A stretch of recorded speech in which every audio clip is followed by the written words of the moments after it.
அருள்தாஸ் அவர்களை மேடைக்கு அழைக்கிறோம் பேச.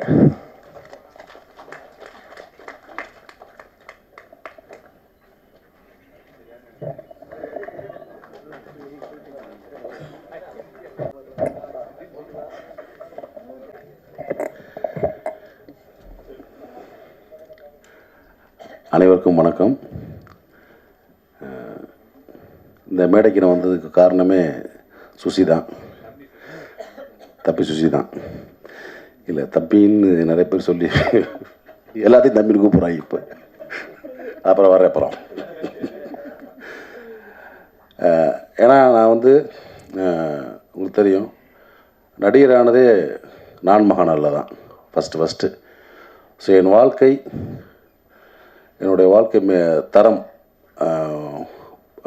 ஒரு நடிகனாக, ஒரு புகழ்பெற்ற ஒரு நடிகனாக வர்றதுக்கும் அதன் மூலமாக பொருளாதாரம் உயர்ந்து என்னுடைய கஷ்டங்கள் அனைத்தையும் தீர்த்தது வந்து என்னுடைய அன்பு தம்பி சுசி தான்.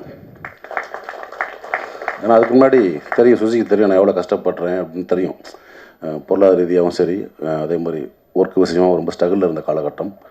டக்குன்னு ஒரே படத்தில் மாற்றி விட்டாங்க லைஃப்பை.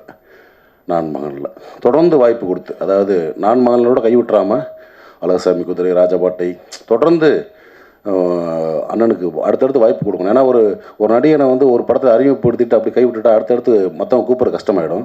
ஸோ ஏன்னா அது வந்து நீங்கள் பாலச்சந்திரன் சார்ட்ட பார்க்கலாம்.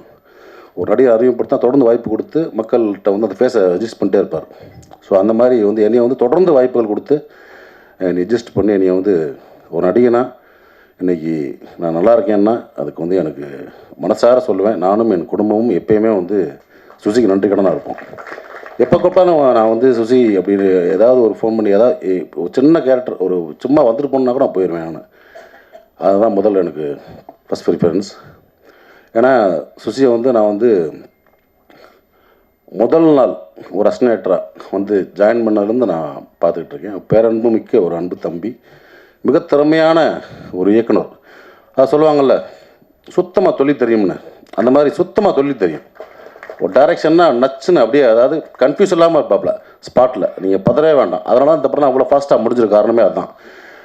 அமுதேஷ் சொன்ன மாதிரி போனாங்க டக்கு முடிச்சு வந்துட்டாங்கன்றாங்களா, அது காரணம் வந்து தொழில் சுத்தமாக தெரியும். யாருக்கும் பயப்பட தேவையில்லை. நம்மளுக்கு தொழில் சுத்தமாக தெரிஞ்சு யாருக்கும் பயப்பட தேவையில்லை. கேமரா மாட்டிங்க வைப்பா தம்பி ஷாட்டு லென்ஸ் அதை பிடிச்சி அந்தளவுக்கு இதாக சொல்ல வரல, அந்தளவுக்கு க்ளீனாக இருக்கலாம். அதே மாதிரி என்ன வேணும், ஆர்டர் என்ன வேணும், காஸ்டியூம் என்ன வேணும், காஸ்டியூம் டிசைன் என்ன கலர் வேணும், ஸோ எல்லாமே சுத்தமான ஒரு தொழில் தெரிஞ்ச வேலைக்காரன் தான் சுசீந்திரன். ஏன்னா இவ்வளோ நாட்கள் தொடர்ந்து வெள்ளை கபடிக்குள்ளேருந்து இவ்வளோ நாட்கள் பயணப்பட்டு வர்றதே ஒரு பெரிய விஷயம். மீண்டும் வந்து அதே மாதிரி இப்போ வந்து 2K கிட்ஸ் வச்சு எடுத்த மாதிரி இன்னும் வந்து பெரிய பெரிய கதாநாயகங்களை வச்சு அடுத்து திரும்பவும் ஒரு பெரிய கம்பேக்காக வந்துடுவாப்புல. அதுக்கான அத்தனை தகுதியும் திறமையும் வாய்ந்தவன் தான் என்னோடய அன்பு தம்பி சுசி.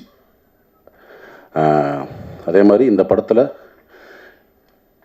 எனக்கு தெரிஞ்சவங்க நிறைய பேர் நடிச்சிருக்காங்க.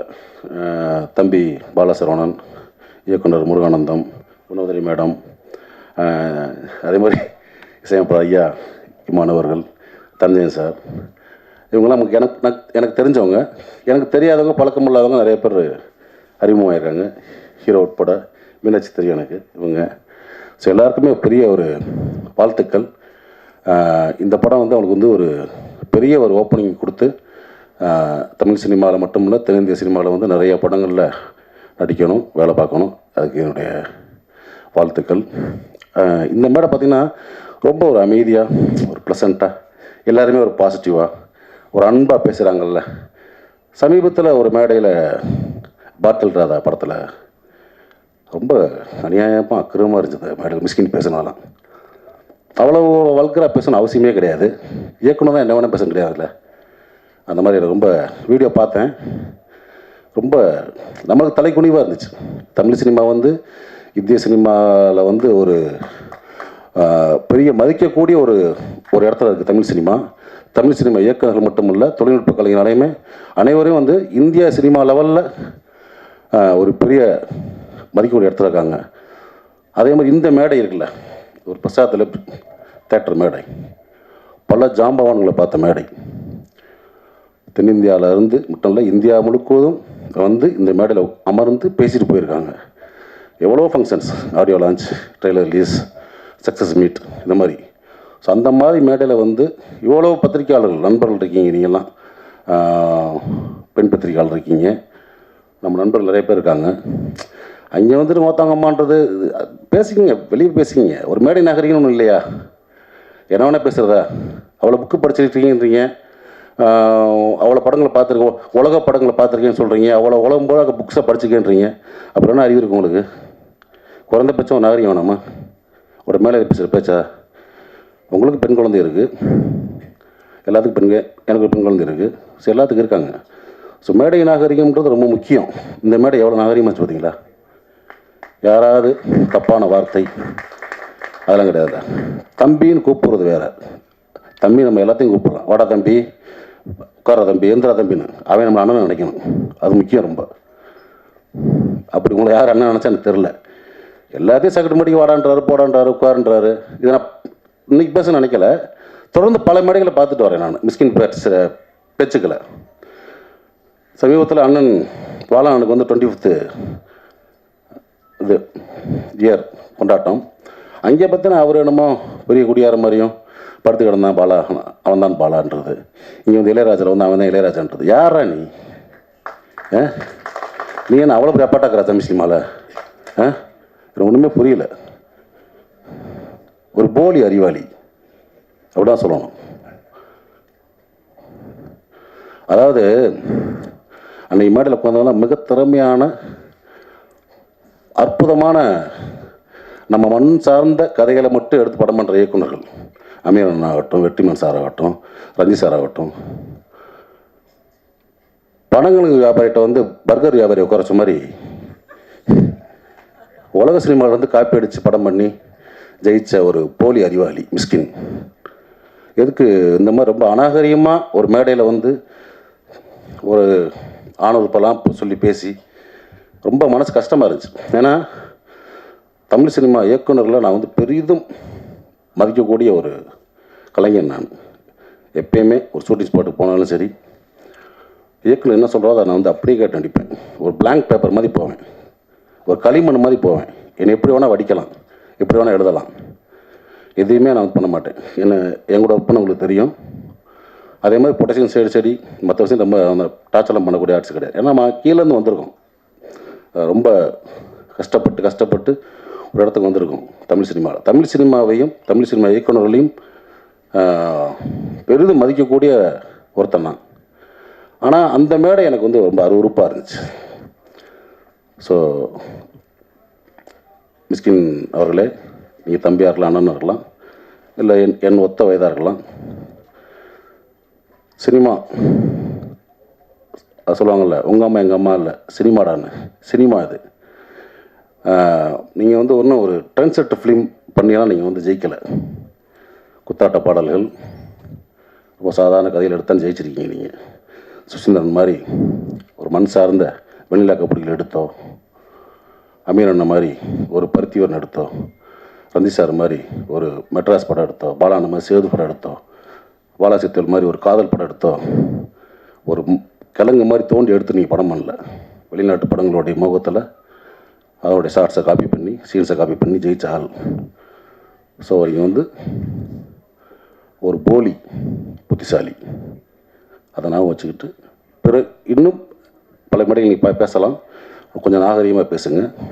ஏன்னா நீங்கள் உட்காந்துருக்க மேடைகளில் பெரும் கலைஞர்கள் உட்காந்துருப்பாங்க. அன்றைக்கெல்லாம் மேடையில் சொல்கிறார், வெற்றிமாறனையும் ரஞ்சித் அமீர் இந்த மற்ற குடியார்கள் நீ பார்த்தீங்களா, ஊற்றியா கொடுத்தீங்க, கேவலமாக இல்லையா? அதெல்லாம் எத்தனையோ பேர் குடிக்காமல் வந்துடலாம், குடிப்பழக்கம் இல்லாத இருக்கலாம். மேடையில் எப்படி பொத்தாம சொல்கிறீங்க? ஏற்கனவே சினிமாக்காரனே கிளுகிளுன்னு தான் இருக்குது, பார்க்குற பார்வையே வேறு மாதிரி இருக்குது. இந்த மாதிரி நம்மளே தாழ்த்தி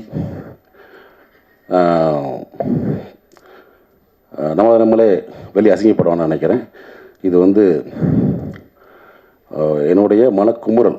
ஏன்னா இப்போயும் சொல்கிறேன், தமிழ் சினிமா இயக்குநர்களில் பெரிதும் மதிக்கக்கூடிய வணங்கக்கூடிய ஒருத்தன் நான். ஸோ அந்த மாதிரி இப்போ இருக்க ஒரு இயக்குநர்கள் இந்த மாதிரி சும்மா போகிற போக்கில் மொத்தமாக அது இதுன்னு பேசுகிறது வந்து அனுமதிக்க கூட நினைக்கிறேன். ஸோ அதை நான் வந்து இங்கே பதிவு பண்ண நினச்சேன். அதுக்கு வந்து என்னுடைய கண்டனங்களை கண்டிப்பாக தெரிவிச்சுக்கிறேன். ஓகே. அதே மாதிரி விவாகரன் இந்த இது அந்த டா இல்லைடா, அன்போட டா. பிரபுவும் நானும் வந்து ஒன்றா அசிஸ்டன்ட் ஒன்றா ஒர்க் பண்ணோம். எனக்கு முன்னாடி சீனியர் ஆர்டிஸ்ட் அவன் தான். ஏன்னா வந்து போலோ அணுக்கட்டு இப்போ பார்த்துருப்பீங்க. போலோ அணுவாசம், சாரி, அஜித் சார் படம். அதில் வந்து எழில் சார் டைரக்டரு. அதில் வந்து ஜோதியா கண்ணனை அடிச்சிருப்பான். நான் அப்பயே சொன்னேன், டே ரூட்டை மாற்றி போயிரு, கரெக்டாக ரூட்டு போட்டு ஒரு கிடச்சிருக்கு. நான் தமிழ் சினிமாவில் கேமராமேன் ஆகிட்டு தான் அவன் பண்ணான். ஆனால் வாழ்க்கை அவனையும் நடிகன் ஆகிடுச்சு. இந்த படத்தில் ஒரு முக்கியமான சென்ட்ரிஃபுகராக நடிச்சிருக்கிறது எனக்கு ரொம்ப சந்தோஷம். நிறைய பேர் தெரியாது, நான் வந்து கோபின்னு ஒருத்தர் ஊர்லேருந்து வந்திருக்கான். ஊர்லேருந்து அறந்தாங்கிலேருந்து இவரும் போவேன். இப்போ படுத்து தூக்கிட்டே இருப்பான். டேய் என்னடா அவன் படுத்து தூக்கிட்டே இருக்கான், ஒரு அவரான் அவன் தான் தம்பி. ஸோ பிரபு தம்பி அறியப்பட்ட கோபி பின்னாடி நீயான கோபி ஆனார். நீயான கோபியோட அண்ணன் பிரபு. நான் வந்து ரொம்ப டக்குன்னு ஆர்டிஸ்ட் ஆகி விட்டாப்புல சுசி. ஆனால் அவன் இன்னும் வரணும், எனக்கு ரொம்ப சந்தோஷம். இப்போ வந்து ஏன்னா டிவி சீரியல் பண்ணிகிட்டு இருக்காப்புல, திரைப்படங்களில் நிறையா படங்கள் நடிக்கணும், எனக்கு அதான் ரொம்ப சந்தோஷம். அதனால் இன்னும் நிறையா பண்ணு தம்பி, இது உண்மையான தம்பி, சரியா? ஓகே, அனைவருக்கும் என்னுடைய வாழ்த்துக்கள். ஏதாவது தவறாக பேசியிருந்தால் பத்திரிகையாளர்கள் நண்பர்களும் மன்னிச்சுங்க. தேங்க்யூ. உங்களுடைய அருமையான வார்த்தைகளுக்கு ரொம்ப நன்றி சார். அடுத்ததாக வந்து பேச வரவங்க யார் அப்படின்னு கேட்டால், இவங்க வந்து ஒரு நியூஸ் ரீடராக பார்த்தோம். அதுக்கப்புறம் பார்த்தீங்கன்னா கொஞ்சம்